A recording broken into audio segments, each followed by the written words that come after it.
안녕하세요. 신바람 국어교실의 신바람입니다. 자, 오늘 배울 교재는 한끗 고등국어 통합편 제2단원의 고전소설 두 번째 시간 허생전을 배우는 시간을 갖도록 하겠습니다. 자, 우리 교재에는 전개, 위기, 절정, 결말 부분이 실려 있는데요. 발단 부분부터 한번 살펴보도록 하죠. 작품 전체 줄거리입니다. 자, 묵적골 선비 허생은 돈을 벌어오지 못한다는 아내의 질책에 공부를 포기하고 집을 나간다. 허생은 전개 부분에서는요, 변씨에게 돈을 빌려 과일과 말총을 매점 매석하여 거금을 벌고 이후 이상국 건설에 대한 시험을 마치고 돌아와 변씨에게 돈을 갚고 그와 친분을 맺는다. 자, 변씨의 주선으로 허생을 만난 이완 대장은 나란 일을 도와달라고 부탁하지만 허생의 세 가지 현실 대응책을 수용하지 못하여 거절당한다. 허생은 양반 사대부들의 허례허식과 조정의 탁상 공론에 비판하고 이완을 질책한다. 이튿날 이완이 허생의 집을 찾았으나 집은 비어있고 허생은 종족을 감추었다. 전개 부분 이제 본격적으로 공부해보죠. 허생은 나라 안을 두루 돌아다니며 가난하고 의지 없는 사람들을 구제했다. 그러고도 은이 10만 양이 남았다. 이건 변씨에게 갚을 것이다. 자, 나라 안을 두루 돌아다녔다라는 거죠. 가난하고 의지 없는 사람들을 구제했다. 빈민 구제를 했어요. 좋은 일을 한 거죠.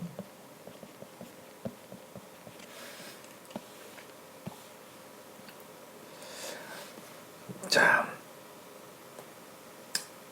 허생이 가서 변씨를 보고 나를 알아보시겠소? 세월이 이제 좀 지난 거죠.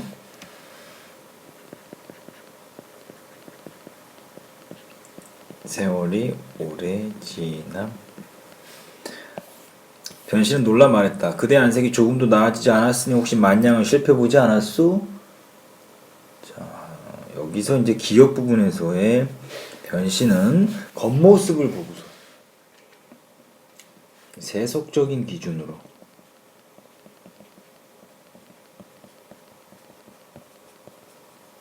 허생의 성공을 점친 거죠.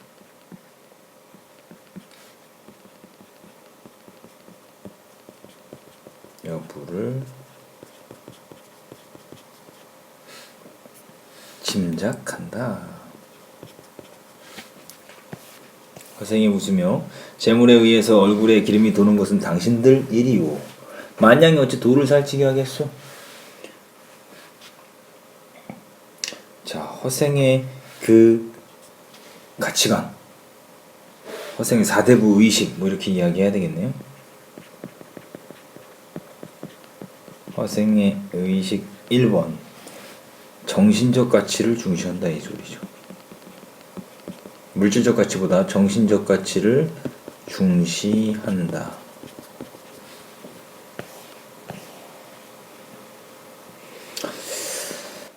하고 10만 양을 변씨에게 내놓았다. 내가 하루아침에 줄임을 견디지 못하고 그 길을 중도에 패하고 말았으니 당신에게 만냥을 빌렸던 것이 부끄럽소. 변씨는 대경에서 일어나 절을 하여 사양하고 허생이 보통 사람이 아님을 이제 깨달은 거예요.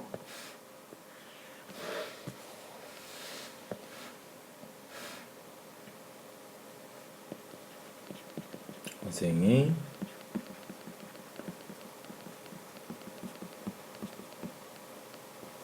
보통 사람이 아님을 깨달음.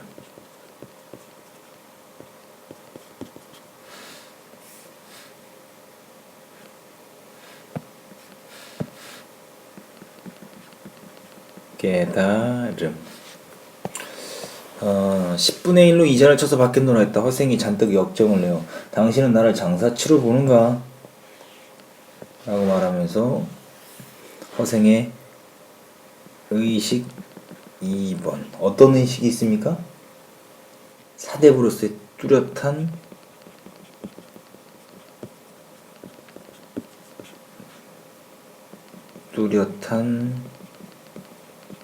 계급 의식이 있다. 상인을 천시하는 거죠. 하고는 소매를 뿌리치고 가버렸다. 변씨는 가만히 그의 뒤를 따라갔다. 허생이 남산 밑으로 가서 조그만 초가로 들어가는 것이 멀리서 보였다. 한 늙은 할미가 우물터에서 빨래하는 것을 보고 변씨가 말을 걸었다. 저 조그만 초가가 누구의 집이오? 허생원 대깁지요. 가난한 형편에 글공부만 좋아하는 하더니 하루아침에 집을 나가서 5년이 지나도록 돌아오지 않으시고 시방 부인이 혼자 사는데 집을 나간 날로 제사를 지냈죠. 변씨는 비로소 그의 성이 허실하는 것을 알고 탄식하고 돌아갔다. 이튿날 변씨는 받은 돈을 모두 가지고 그 집을 찾아가서 돌려주려 했으나 허생은 받지 않고 거절하였다. 허생은 받지 않고 거절하였다라고 그랬죠. 이것을 통해서 알 수 있는 건 뭐냐면 그 재물 소유에 대한 부정적인 생각을 갖고 있어요. 허생은요.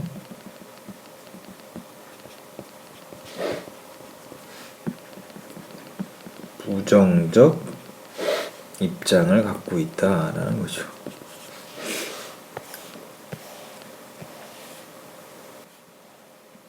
내가 부자가 되고 싶었다면 100만 양을 버리고 10만 양을 받겠소? 이제부터는 당신의 도움으로 살아가겠소. 당신은 가끔 나를 찾아와서 보고 양식이나 떨어지지 않고 옷이나 입도록 하여 주오. 일생을 그러면 족하지요.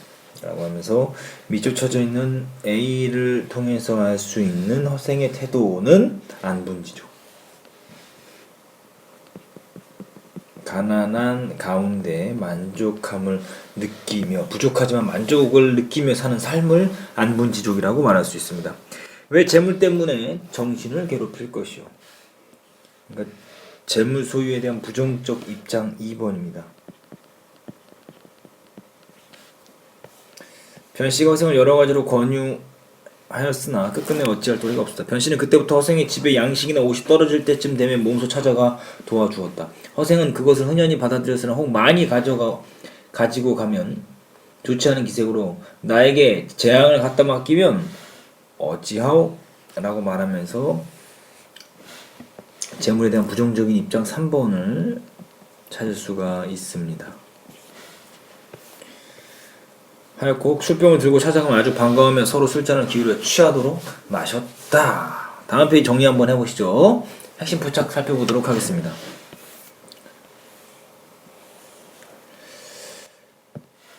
인물은 허생이고요. 사건은 허생이 매점 매석을 통해서 큰돈을 벌고 이완에게 시사삼책을 제시한다.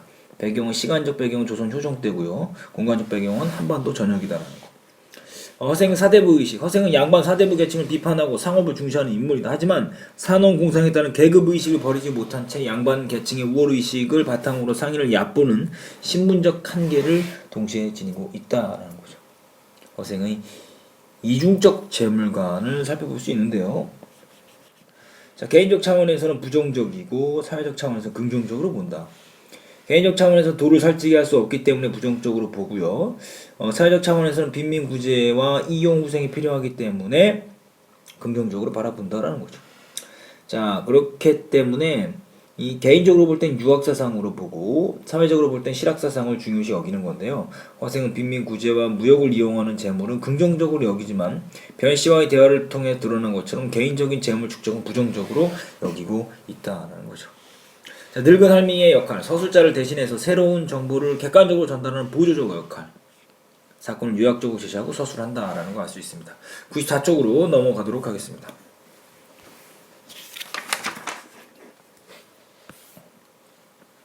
이렇게 몇 해를 지내는 동안 두 사람의 사이에 정의가 날로 두터워져 갔다. 시간이 흘렀다라는 거죠. 어느 날 변씨가 5년 동안 어떻게 100만 양이나 되는 돈을 벌었던 걸 조용히 물어보았다. 허생이 대답하기를 그야 가장 알기 쉬운 일이죠. 조선이란 나라는 기업 배가 외국에 통하지 않고 해외 무역이 어렵다라는 거죠. 수레가 나라 안에 다니지 못해서 온갖 물화가 제자리에서 나고 제자리에서 사라지지요. 그 말은 뭐냐면 아주 폐쇄적인 그 경제 구조, 취약한 경제 구조다라는 거죠. 조선의 취약한 경제 구조를 지금 꼬집고 있어요. 무릇 1000냥은 적은 돈이라 한 가지 물종을 독점할 수는 없지만 그것을 열로 쪼개면 100냥이 열이라 또한 10가지 물건을 살 수 있겠죠. 단위가 작으면 굴리기 쉬운 까닭에 한 물건에서 실패를 보더라도 다른 9가지 물건에서 재미를 볼 수 있으니 이것은 보통 이를 취하는 방법으로 조그만 장사체들이 하는 짓 아니요?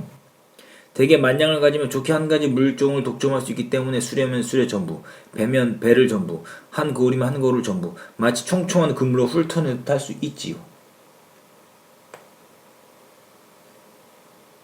무태에서 나는 만 가지 중에 한 가지를 슬그머니 독점하고 물에서 나는 만 가지 중에 슬그머니 하나를 독점하고 의원의 만 가지 약재 중에 슬그머니 하나를 독점하면 한 가지 물종이 한 곳에 묶여있는 동안 다른 모든 장사치들이 고갈될 것이며 이는 백성을 해치는 길이 될 것입니다. 후세의 위정자들이 만약 나의 이 방법을 쓴다면 반드시 나라를 병들게 만들 것이요.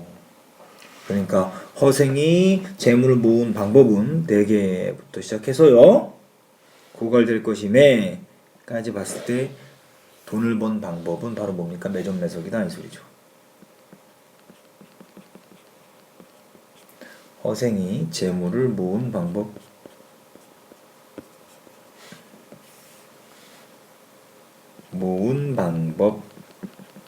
어떤 방법? 매점매석. 한 가지를요 독점해서 다 사버리는 거죠. 요즘엔 이러면 감옥 가죠? 자, 처음엔 내가 선뜻 만냥을 구워줄 줄 알고 찾아와 청하였습니까?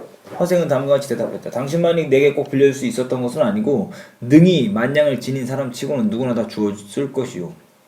내 스스로 나의 재주가 좋게 100만 냥을 모을 수 있다고 생각했으나 운명은 하늘에 매인 것이니 낸들 그것을 어찌 알겠소. 그러므로 능히 나의 말을 들어주는 사람은 복 있는 사람이라. 반드시 더욱더 큰 부자가 되게 하는 것은 하늘이 시키는 일인데 어찌 주지 않았겠소?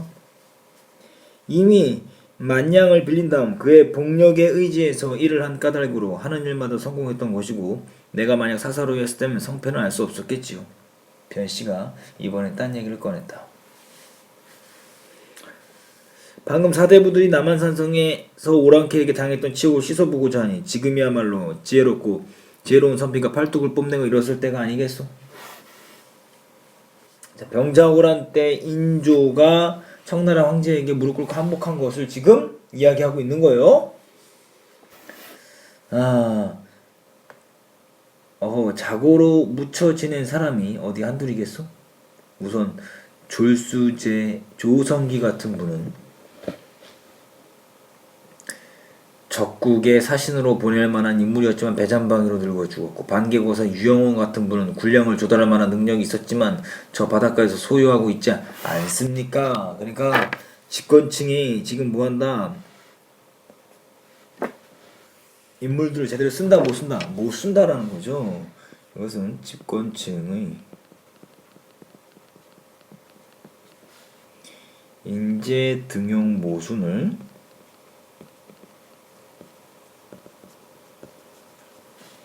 지금 비판하고 있다라는 거죠.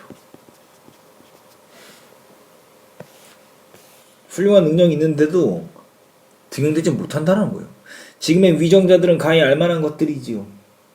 나는 장사를 잘하는 사람이라 내가 번 돈이 좋게 구왕의 머리를 살만하였을 때 바닷속에 던져버리고 돌아온 것 도대체 쓸 곳이 없기 때문이었지요. 변씨는 한숨만 내쉬고 돌아갔다. 변씨는 본래 이완대장과 잘 아는 사이였다. 이완이 당시 어영대장이 되어서 변씨에게 위양이나 여염에 혹시 쓸만한 인재가 없는가를 물었다. 변씨가 허생의 이야기를 하였더니 이 대장은 깜짝 놀라면서 기이하다. 그게 정말인가? 그의 이름이 무엇이라던가? 하고 묻는 것이었다. 소인이 그분과 상종에 3년이 지나도록 여태껏 이름도 모르옵니다. 그인 이이냐? 자네와 같이 가보세. 이완대장 실제로 있었던 인물이죠. 자, 95쪽의 핵심 포착으로 정리를 한번 해보도록 하죠. 자, 조선의 시대적 현실을 살펴봤더니 경제는 해외 무역이 어렵고 교통이 좋지 않고 자급자족 경제 구조라 폐쇄적이다 이 소리죠. 정치적으로는 병자호란 이후 북벌론이 제기됐었고 능력에 따른 인재 등용이 불가했었던 시절이다라는 거죠. 허생이 재물을 모은 방법은 해외 무역의 취약성과 국내 유통 구조의 문제점을 인식하고 변씨에게 만냥을 빌려서 한 가지 물종을 독점해서 물량 부족으로 가격이 상승하여 되팔게 됐다라는 매점매석의 방식으로 팔았습니다. 허생의 현실 비판, 졸수제 조성기와 같은 분은부터 유영원 이야기까지 했는데요. 허생은 조성기, 유영원과 같은 유영원과 같이 위정자들에게 등용되지 못한 인재들을 예를 들어서 인재 등용의 불합리성을 비판하고 있다. 등장인물의 성격 및 역할 이거 잘 정리해두세요. 허생은 지배층에 대한 비판적인 태도를 보이며 이용 후생의 실학사상을 실천한다. 자, 변씨는 허생의 능력을 알아봐 도움을 주고 이완 대장과 허생을 만나게 한 역할을 한다. 이완은 무능한 지배계층을 대변하며 허생의 비판 대상이 된다라는 거죠. 96쪽으로 넘어가도록 하겠습니다.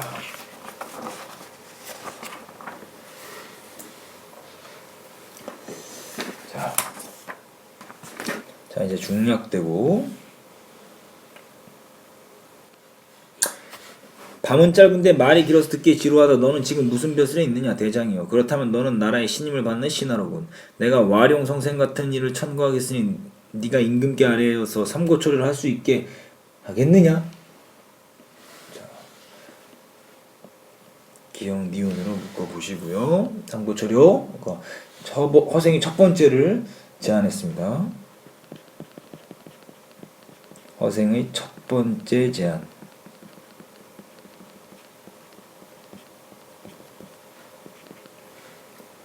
인재의 올바른 등용.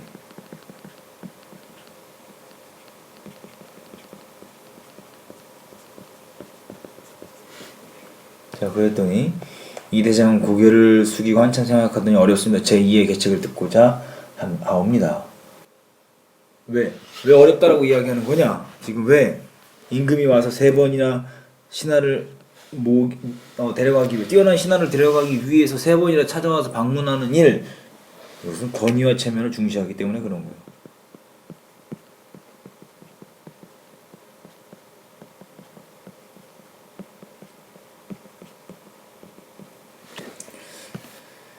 나는 원래 제의라는 것은 모른다 하고 허생은 외면하다가 이 대장의 간청이 못 이겨 말을 이겼다. 명나라 장졸들이 조선은 옛 은혜가 있다고 하여 그 자손들이 많이 우리나라에 망명해 와서 정처 없이 떠들고 있으니 너는 조정에 청하여 종실의 딸들을 내어 모두 그들에게 시집 보내고 훈척 권기의 집을 빼앗아서 그들에게 나눠주게 할 수 있겠느냐? 자, 너는 기억으로 묶어보시고요. 할 수 있겠느냐? 허생이 이제 두 번째 제안이에요.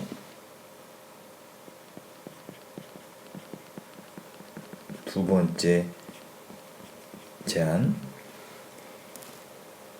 종실과 훈척의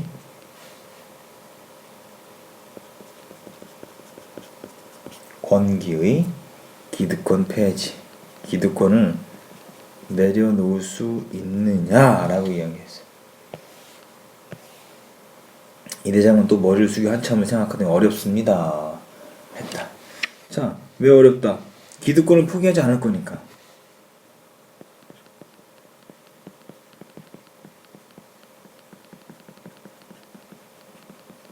포기하지 않으려 할 것이므로.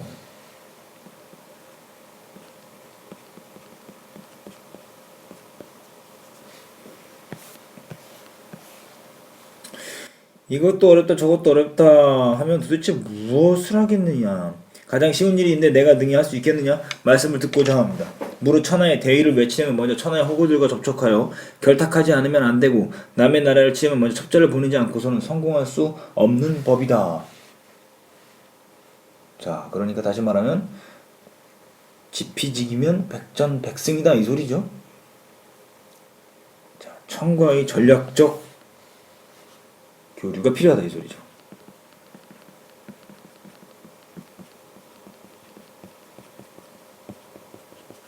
전략적 교류의 필요성.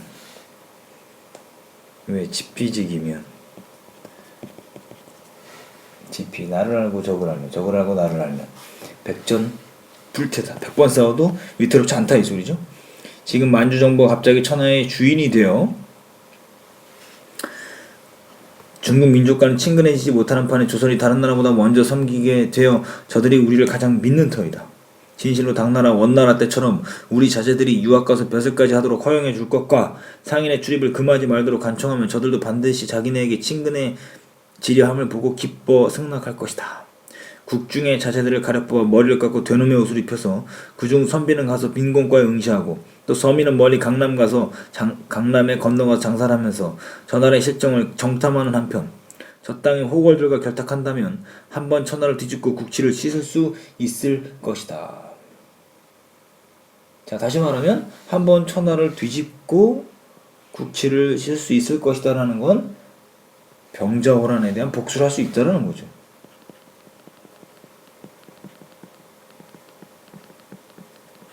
호란의 치욕을 갚는 거죠. 그것을 할 수 있다라는 거죠. 그래서 이제 화생이 세 번째 제안을 합니다. 진실로 여기부터요. 그리고 결탁한다면 여기까지 해서 허생의 세 번째 제안입니다.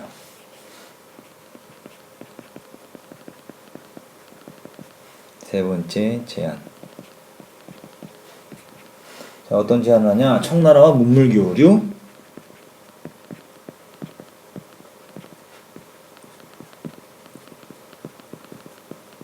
문물교류를 해라. 적을 알고 나를 알아야 이길 수 있지 않냐? 이 소리죠. 그리고 만약 명나라 황족에서 구해도 사람을 얻지 못할 경우 천하의 제후를 거느리고 적당한 사람을 하늘에 천거한다면 잘되면 대국의 스승이 될 것이고 못되어도 백구지국의 지위를 잃지 않을 것이다. 이 대장은 힘없이 말했다. 사대부들이 모두 조심스럽게 예법을 지키는데 누가 변발을 하고 호복을 입으려 하겠습니까? 자, 모두 조심스럽게 예법을 지킨다. 이것은 뭐냐? 집권층의 허례허식. 이게 허생의 제안을 따를 수 없는 이유입니다. 없는 이유. 그 때문에 집권층의 허례허식 때문에.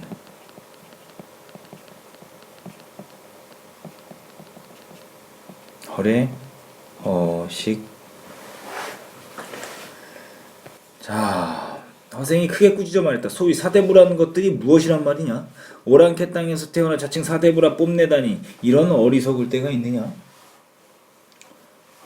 자, 지금 사대부와 지배계층을 비판하는 거죠.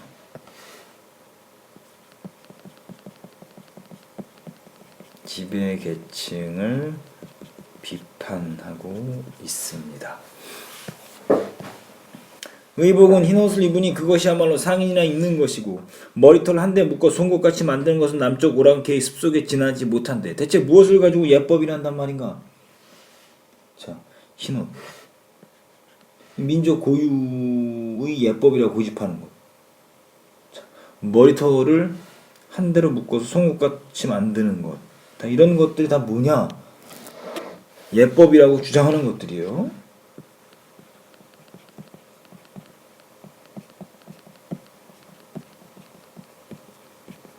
하는 것들, 세목간친 것들이요.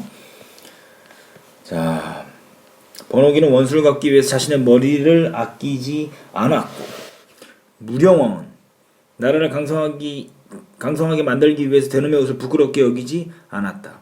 이제 대명을 위해 원수를 갚겠다 하면서 그까진 머리털 하나를 아끼고 또 장차 말을 달리고 칼을 쓰고 창을 던지며 활을 당기고 돌을 던져야 할 판국에 소매 넓은 옷을 고쳐 입지 않고 딴에 예법이라 한단 말인가? 내가 이 세 가지를 들어 말하는데 너는 한 가지도 행하지 못하였다면서 그래도 신임받는 신하를 하겠는가? 자, 이렇게 하면서 신임받는 신하라는 게 참으로 이렇단 말이냐? 다음 페이지 가보죠. 너 같은 자는 칼로 목을 잘라야 할 것이다 하고 좌우를 돌아보면 칼을 찾아서 찌르려 했다. 이 대장은 놀라서 일어나 급히 뒷문으로 도망쳐서 뛰쳐나가 도망쳐 돌아갔다. 이튿날 다시 찾아가 보았더니 집은 텅 비어있고 허생은 간 곳이 없었다. 미완의 결말이죠. 결국 뛰어난 인재를 제대로 쓰지 못하는 미완의 결말. 자, 허생이 제안한 시사 3책 세 가지 잘 정리해야 됩니다. 1책 인재의 올바른 등용, 불합리한 인재 등용을 비판하고 있다. 명나라 후손에 대한 예우를 해라. 친명 배청 사상의 허구성을 비판하고 훈척 권기 기득권을 비판하고 있다. 청나라의 문물 교류는 사대부의 허례허식과 북벌론의 허위적 대의 명분을 비판하고 있다라는 거죠. 자, 허생과 이완의 갈등 양상. 허생은 실리를 중시하고 있고 이완은 명분을 중시하고 있다라는 거 정리 잘 해두시길 바랍니다. 자, 결말 처리 방식의 특징. 설화적 결말을 통해서 허생의 이인다운 면모를 부각시키고 미완의 결말 구조로 여운을 남기고 허생의 주장이 당시에는 수용되기 어려운 급진적인 것이었음을 보여주는 특징이 있다라는 거죠. 자, 이제 마지막으로 갈래 정리해 보도록 하겠습니다. 자, 갈래는 고전 소설이면서 한문 소설입니다. 고전 소설이고 한문 소설이다.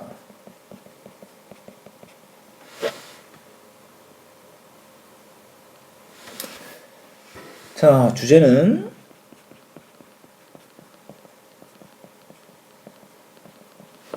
이제 무능한 집권층에 대한 비판.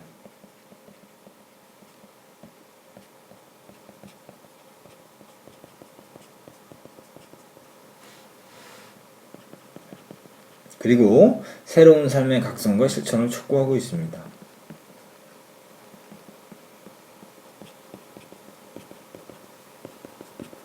각성과 실천을 촉구합니다.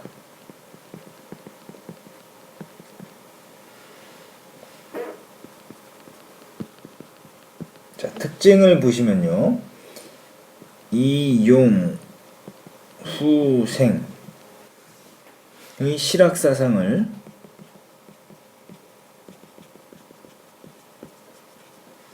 바탕으로 하고 있다.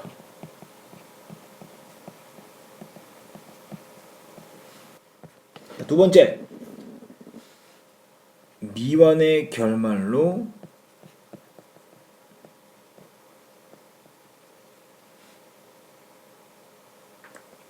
마무리가 된다라는 거죠.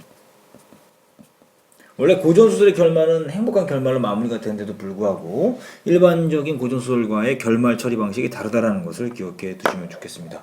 자, 이렇게 해서 허생전 다 배웠습니다. 배운 부분은 오마이노트로 정리하시고요. 관련 문제 풀어보시는 것이 여러분의 과제입니다. 자, 오늘도 열심히 공부해 주셔서 감사합니다. 그럼 다음 시간에 다시 만나요. 소년이여 야망을 가져라.